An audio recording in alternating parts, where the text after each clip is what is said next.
Well, you spoke several times before about ideological subversion. That is a phrase that I'm afraid some Americans don't fully understand. When the Soviets use the phrase ideological subversion, what do they mean by it? Ideological subversion is the process which is legitimate, overt, and open. You can see it with your own eyes. All you have to do, all American mass media has to do, is to unplug their bananas from their ears, open up their eyes, and they can see it. There is no mystery. There is nothing to do with espionage. I know that espionage intelligence gathering looks more romantic. It sells more deodorants through the advertising, probably. That's why your Hollywood producers are so crazy about James Bond type of thrillers. But in reality, the main emphasis of the KGB is not in the area of intelligence at all.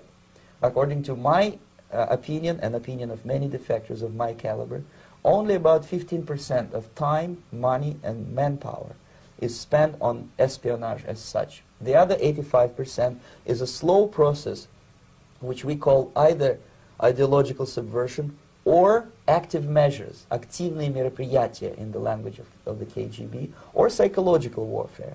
What it basically means is to change the perception of reality of every American to such an extent that despite of the abundance of information, no one is able to come to sensible conclusions in the interests of defending themselves, their families, their community, and their country.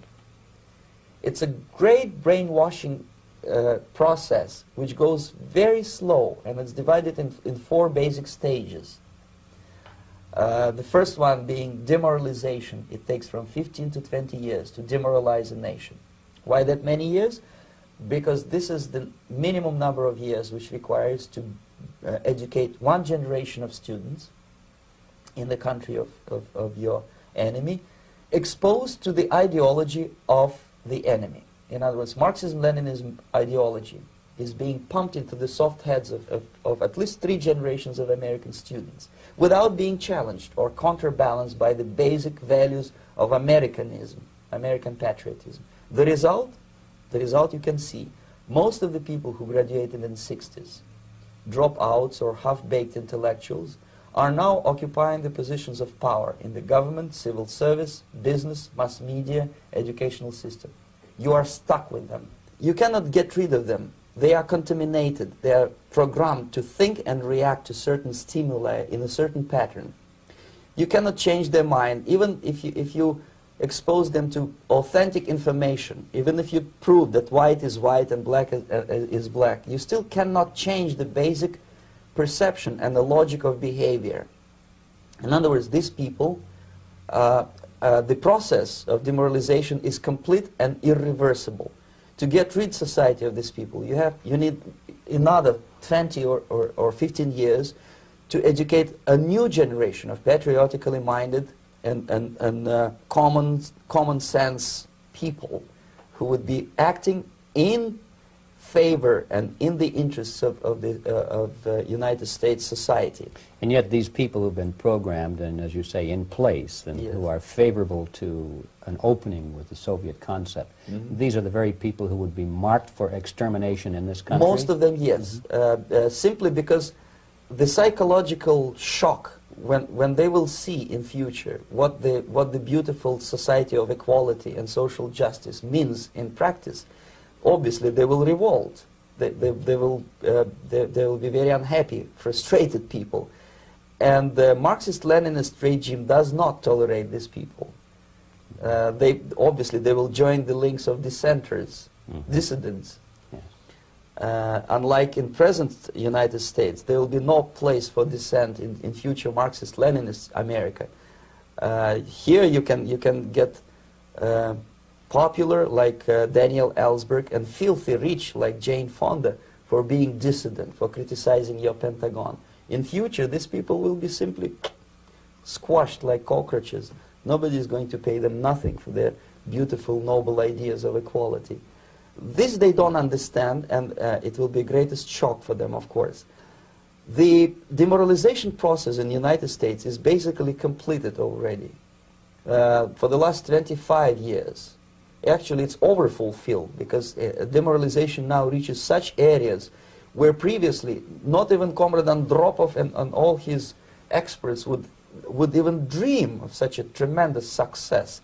Most of it is done by Americans to Americans, thanks to lack of moral standards. As I mentioned before, exposure to true information does not matter anymore.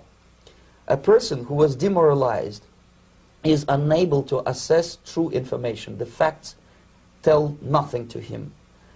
Even if I shower him with information, with authentic proof, with documents, with pictures, even if I take him by force to the Soviet Union and show him concentration camp, he will refuse to believe it until he is going to receive a kick in his fat bottom.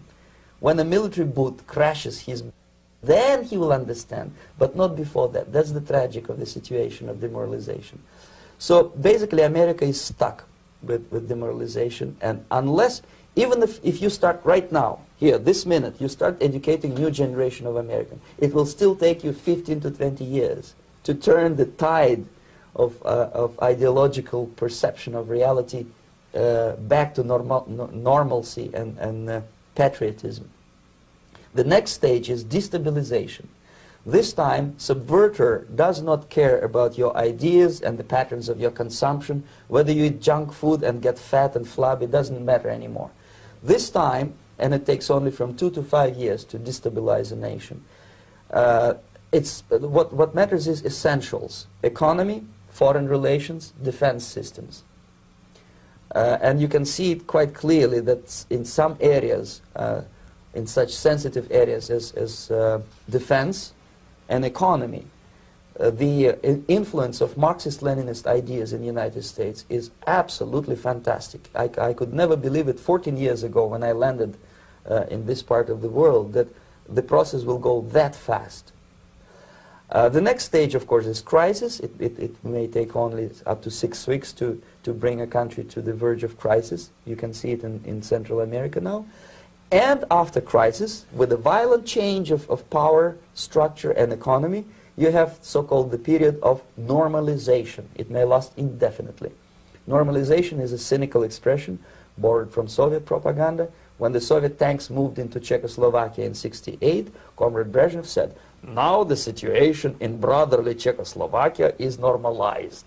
This is what will happen in the United States if you allow all these schmucks to bring the country to crisis, to promise people all kind of goodies and the paradise on earth, to destabilize your economy, to eliminate the principle of free market competition, and to put a big brother government in Washington, D.C., with benevolent dictators like Walter Mondale, who will promise lots of things, never mind whether the promises are fulfillable or not.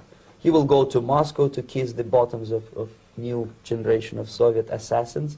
Never mind. He will create false illusions that the situation is under control. Situation is not under control. Situation is disgustingly out of control. Most of the American politicians, media, and educational system trains another generation of people who think they are living at a peacetime. False. United States is in the state of war. Undeclared total war against the basic principles and the foundations of this system. And the initiator of this war is not Comrade Andropov, of course. It's the system.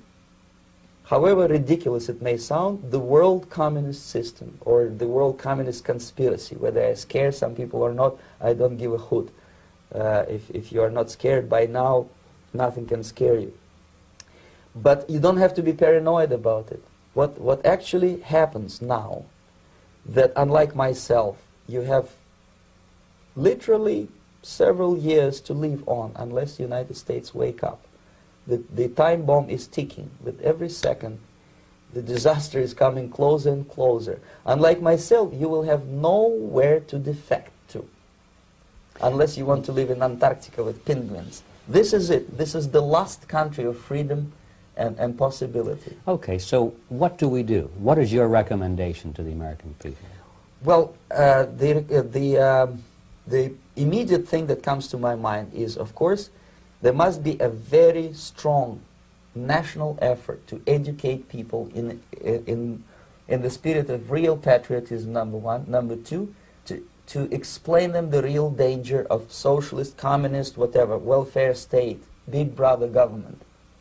If people will fail to grasp the impending danger of that development, nothing ever can help United States. You may kiss goodbye to your freedom, including freedoms to homosexuals, to prison inmate. All this freedom will vanish, evaporate in 5 seconds, including your precious lives.